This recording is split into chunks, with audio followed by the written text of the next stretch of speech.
Prezadas alunas, prezados alunos, vamos agora aqui nos divertir. Lá nós temos milhares de páginas para ler, com gabarito comentado. Nós vamos mudar agora para processo civil. Eu vou introduzir, para quem não conhece, a parte de litisconsórcio, assistência e intervenção de terceiros. Nós vamos começar com uma questão para a magistratura do querido estado da Bahia, questão da banca CESP, que geralmente cai aqui no Rio de Janeiro, uma das maiores bancas, lá da prova de 2012. A respeito da intervenção de terceiros, assinale a opção correta. Letra A. O reconhecimento da nomeação à autoria depende da aceitação do autor e do nomeado, que pode ocorrer por presunção. Letra B. A denunciação à lide requerida pelo réu é uma forma de correção da legitimidade passiva da causa. Letra C.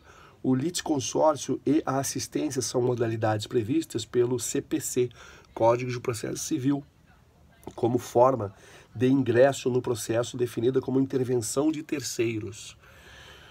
Letra D, penúltima opção. O chamamento ao processo caracteriza-se pela necessidade de citação nos casos em que, por disposição de lei ou pela natureza da relação jurídica, o juiz tiver de decidir a lide de modo uniforme para todas as partes. Peço desculpas. Letra E. Sendo o réu revel na ação principal, ou seja, o que não comparece à audiência, a citação na oposição deve ser realizada apenas em relação ao autor da ação principal. Gabarito comentado. A letra A de cara já é a correta. Artigos 66, 67 e 68 do CPC. A letra B está incorreta porque a afirmação seria correta para a nomeação à autoria. Eu vou ler então, já que a letra B ela seria correta para nomeação à autoria, eu vou reler a letra B. A denunciação à lide requerida pelo réu é uma forma de correção da legitimidade passiva da causa. Ou seja, estaria correto para nomeação à autoria. E a letra C está incorreta porque o litisconsórcio não é modalidade de intervenção de terceiros. Tem que ler sobre litisconsórcio, quem não conhece, tá? Letra D está incorreta porque esse é o conceito de litisconsórcio passivo necessário. Olha que interessante. Então eu vou ler o gabarito da letra D, que é o conceito de litisconsórcio passivo necessário. Para quem não conhece, repita, assista de novo. O chamamento ao processo caracteriza-se pela necessidade de citação nos casos em que, por disposição de lei ou pela natureza da relação jurídica, o juiz tiver de decidir a lide de modo uniforme para todas as partes. Ou seja, é o litisconsórcio passivo necessário para todas as partes. E, por fim, a opção E, ela está incorreta porque também, nesse caso, será necessária a citação do réu do processo principal. Para refrescar a memória, eu vou ler a letra E. Sendo o réu revel na ação principal, a citação na oposição deve ser realizada apenas em relação ao autor da ação principal. Vamos para outra questão, magistratura do Distrito Federal, sobre litisconsórcio, assistência e intervenção de terceiros. Depois eu vou passar para o próximo ponto, para não ficar muito tempo só em litisconsórcio. Nas ações possessórias, a participação do cônjuge do autor ou do réu, letra A, é sempre dispensável. Letra B, é sempre indispensável. Letra C, somente é indispensável nos casos de composse ou de ato por ambos praticado. E por fim, letra D, nenhuma das alternativas anteriores é correta. Olha que interessante a importância de conhecer sobre litisconsórcio. Gabarito, letra A, está incorreta porque nas ações possessórias a participação do cônjuge do autor ou do réu somente é indispensável nos casos de composse ou de ato por ambos praticado. Artigo 10, parágrafo 2º do CPC, do Código de Processo Civil. Letra B está incorreta e a letra C, que é o gabarito, está correta. Então eu vou ler o comando da questão e o gabarito letra C para refrescar a memória e facilitar a memorização. Nas ações possessórias, a participação do cônjuge do autor do réu, gabarito letra C, somente é indispensável nos casos de composse ou de ato por ambos praticado. Interessante, né? Agora, depois nós voltamos nas outras questões aqui de litisconsórcio, mas eu achei interessante fazer um pouco de diversificação dos conteúdos para vocês verem como o processo civil, que é o que a gente está estudando agora, é vasto, é lindo e interessante, assim como o processo penal, que são colunas vertebrais do estudo do direito. Vamos ver agora o quinto ponto aqui de jurisdição e competência. Questão para a magistratura do Distrito Federal, prova de 2011. Assinale a alternativa correta, considerando as disposições legais, bem como a doutrina e a jurisprudência prevalentes na questão a seguir. Na ação de adjudicação compulsória, gabarito vai ser dado comentado agora. Opção letra A, é competente o foro do domicílio do autor. Letra B, é competente o foro do domicílio do réu. Letra C, é competente o foro da situação da coisa, admitindo-se o foro de eleição. E letra D, é competente o foro da situação da coisa, inadmitindo-se o foro de eleição. Vamos para o gabarito comentado. A, B, C e D. A alternativa correta é a letra D. Ou seja, é competente o foro da situação da coisa, admitindo-se o foro de eleição. Vou ler aqui entre aspas. Não se admite o foro de eleição na ação de adjudicação compulsória, para a qual prevalece o foro da situação da coisa. STF pleno. Está aqui o registro. Então, o gabarito letra C. Vamos para uma próxima questão. Eu vou diversificar, vamos sair aqui de jurisdição, para vocês terem contato como é vasto o tema e é interessantíssimo o tema que versa sobre o processo civil. Eu dou a dica para quem não gosta, tem pessoas que desistem inclusive da faculdade, porque é um tema realmente vasto. Você tem que incorporar, você tem que passar a gostar, você tem que amar. Aí você é aprovado. É curioso. Parece aquela lei da atração, não é? Vamos agora tratar de uma questão também para a magistratura do Distrito Federal, que versa sobre pressupostos processuais e condições da ação. Assinale a alternativa correta, considerando as disposições legais, bem como a doutrina e a jurisprudência prevalentes na questão a seguir. Visando a obter certeza quanto à exata interpretação de cláusula contratual, opção A, não é admissível ação declaratória. Opção B, é admissível ação declaratória. Opção C, deve ser ajuizado o mandado de injunção, que é uma ponte. Eu vou citar um exemplo. Direito de greve do servidor público. Não existe essa previsão legal. O mandado de injunção é utilizado como uma ponte, entre aspas, para viabilizar o direito de greve do servidor público. A gente pode aprofundar, a gente deve aprofundar, sim, essa questão posteriormente. E a última opção, letra D, nenhuma das alternativas anteriores é correta. Aí, de acordo aqui com a súmula, o gabarito, né, comentado, de acordo com a súmula 181 do STJ, do Superior Tribunal de Justiça, abre aspas, é admissível ação declaratória visando obter certeza quanto à exata interpretação de cláusula contratual.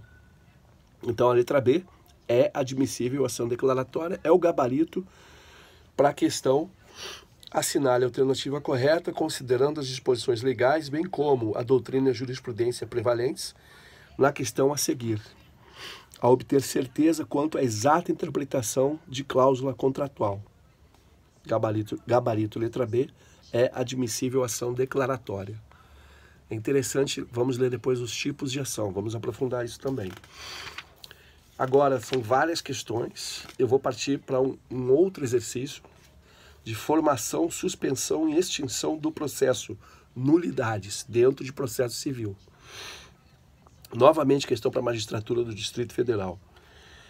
Assinale a alternativa correta, considerando as disposições legais, bem como a doutrina e a jurisprudência prevalentes na questão a seguir.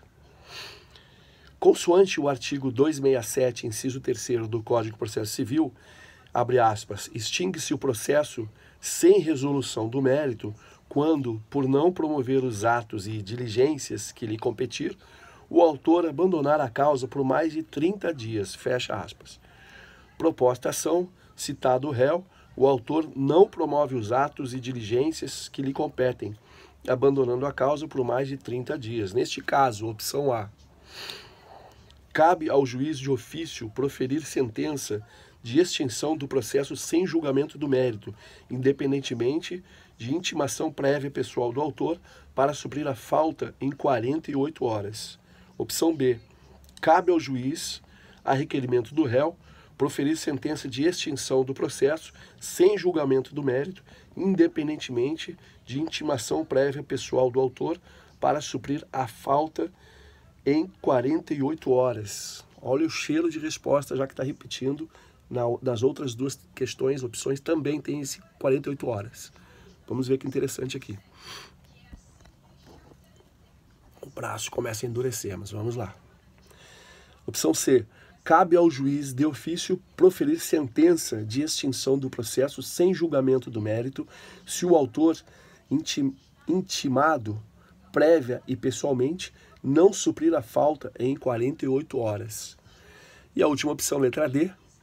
Cabe ao juiz, a requerimento do réu, proferir sentença de extinção do processo sem julgamento do mérito, se o autor intimado, prévia e pessoalmente, não suprir a falta em 48 horas. Gabarito comentado, letra A está incorreta, porque a jurisprudência do STJ está consolidada no sentido de que, abre aspas, a extinção do processo por abandono da causa pelo autor depende de requerimento do réu. Fecha aspas, súmula 240. Vamos ler a súmula do STJ 240, por favor. Sempre observando que se pesquise no site do Planalto, para evitar dissabores e fake news. Além do parágrafo 1º do artigo 267, exigir a prévia intimação pessoal do autor para suprir a falta em 48 horas. Opção B, incorreta, artigo 267, parágrafo 1º. Letra C, incorreta em razão da súmula 240 do STJ. Olha como é importante ler súmula, pessoal. E a letra D, por fim, derradeira, é a correta. Entre parênteses, reler o comentário sobre a alternativa A. Eu vou reler o comentário da alternativa A. Incorreta porque a jurisprudência do STJ está consolidada no sentido de que, abre aspas, a extinção do processo por abandono da causa pelo autor depende de requerimento do réu, fecha aspas, súmula 240. Além do parágrafo 1º do artigo 267, exigir a prévia intimação pessoal do autor para suprir a falta em 48 horas. Gabarito letra D. Eu vou ler o gabarito da letra D para fixar na memória.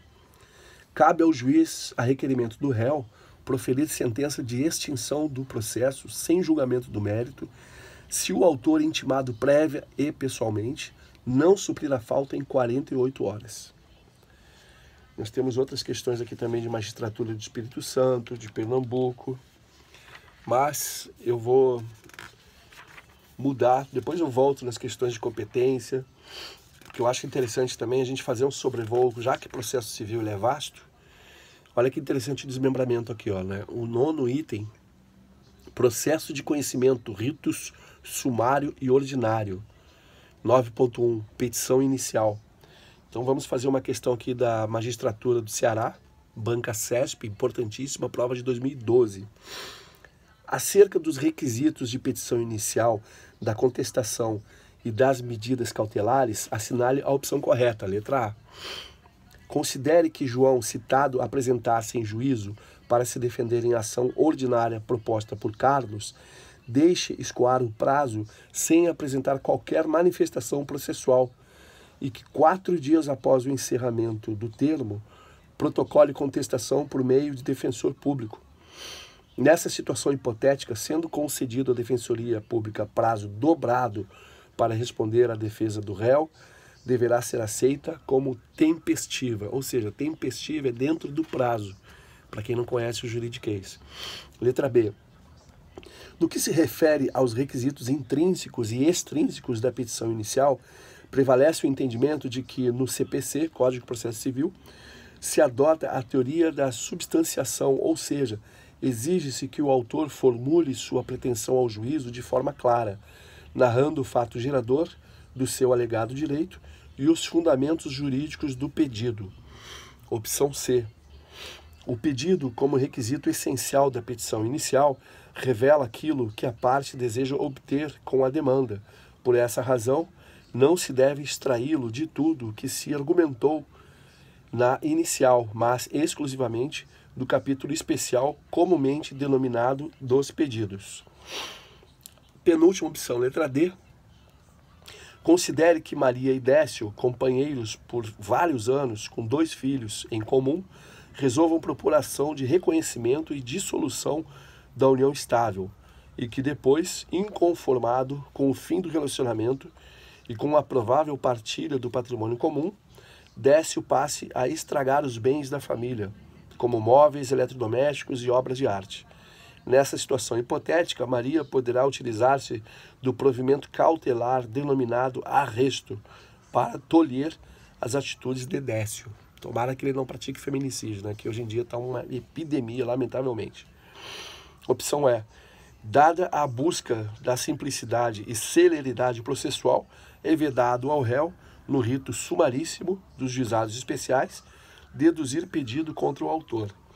Vamos ao gabarito comentado. Letra A, ela está incorreta porque, de acordo com a jurisprudência, abre aspas, aos beneficiários da assistência judiciária, a teor do disposto no artigo 5º, parágrafo 5º da Lei número 1060 de 50, é assegurado o direito a ver contados em dobro os prazos processuais, exigindo-se, contudo, a cientificação prévia do juízo antes do decurso do respectivo lapso temporal. Precedentes, fecha aspas. Está aqui o número do RESP, de Minas Gerais, o ministro relator. Isso não importa para a gente aqui. Mas eu gostaria de ressaltar que falou em Lei 1060/50, ou seja, de 1950, já entenda que é sobre a Defensoria Pública. Mas está incorreta porque tem que ter o aviso do lapso temporal. Não é porque responde em dobro que você deixa correr solto o prazo. Isso é muito sério. Então, citou o RESP, vamos lá, letra B. Está correta a letra B. Uma vez que a doutrina brasileira amplamente majoritária afirma que foi adotada pelo CPC, pelo Código de Processo Civil, a teoria da substanciação, entre parênteses, e não a teoria da individuação, fecha parênteses. Eu vou ler o gabarito, então, na letra B, para já ir clareando a ideia. No que se refere aos requisitos intrínsecos e extrínsecos da petição inicial, prevalece o entendimento de que no CPC, que é o Código de Processo Civil, se adota a teoria da substanciação, ou seja, exige-se que o autor formule pretensão ao juízo de forma clara, narrando o fato gerador do seu alegado direito e os fundamentos jurídicos do pedido. Vamos ver o comentário sobre o gabarito comentário da letra C, que é incorreta. É incorreta porque, muito embora possa existir um capítulo, entre aspas, da petição inicial denominado, entre aspas, dos pedidos, a verdade é que o juiz deve extrair o pedido de tudo o que foi dito ao longo da petição inicial. E vamos para a opção D, que é incorreta, porque a medida cautelar de arresto não se destina para a situação descrita na alternativa, conforme o artigo 813 do CPC. Adequada para a hipótese seria a medida cautelar de sequestro, nos termos do inciso 3º do artigo 822 do CPC. Sugiro ler sobre sequestro e ler sobre arresto e sobre outros institutos jurídicos, porque isso pode cair em prova sim. Agora, gabarito comentando a última opção, a letra E, que é incorreta, porque, entre aspas, é lícito ao réu, na contestação, formular pedido em seu favor, desde que fundado nos mesmos fatos referidos na inicial, fecha aspas. Isso está contido no parágrafo 1º do artigo 278 do CPC, que prevê o chamado pedido contraposto. Então eu já li o gabarito, que é a letra B, e sugiro que vocês releiam. Como o comando da questão é curto, para fixação, para facilitar a memorização, eu vou ler o comando da questão e o gabarito letra B. Magistratura do Ceará, 2012, Banca CESP. Acerca dos requisitos de petição inicial, da contestação e das medidas cautelares, assinale a opção correta, que é a letra B. No que se refere aos requisitos intrínsecos e extrínsecos da petição inicial, prevalece o entendimento de que no CPC se adota a teoria da substanciação, ou seja, exige-se que o autor formule sua pretensão ao juízo de forma clara, narrando o fato gerador do seu alegado direito e os fundamentos jurídicos do pedido. Gente, eu vou fazer um intervalo agora. Para os próximos vídeos eu vou fazer essa leitura mesclando etapas do processo civil, para vocês verem como é possível sim a gente chamar essa parte do direito que é tão importante, que eu chamo de uma das colunas vertebrais da Faculdade de Direito e, consequentemente, para as provas de concurso. Boas provas, bons estudos, mergulhem na madrugada quem é notívago, sem medo, recupere sono depois da aprovação, muita saúde, fiquem com Deus, tudo de bom, boa prova.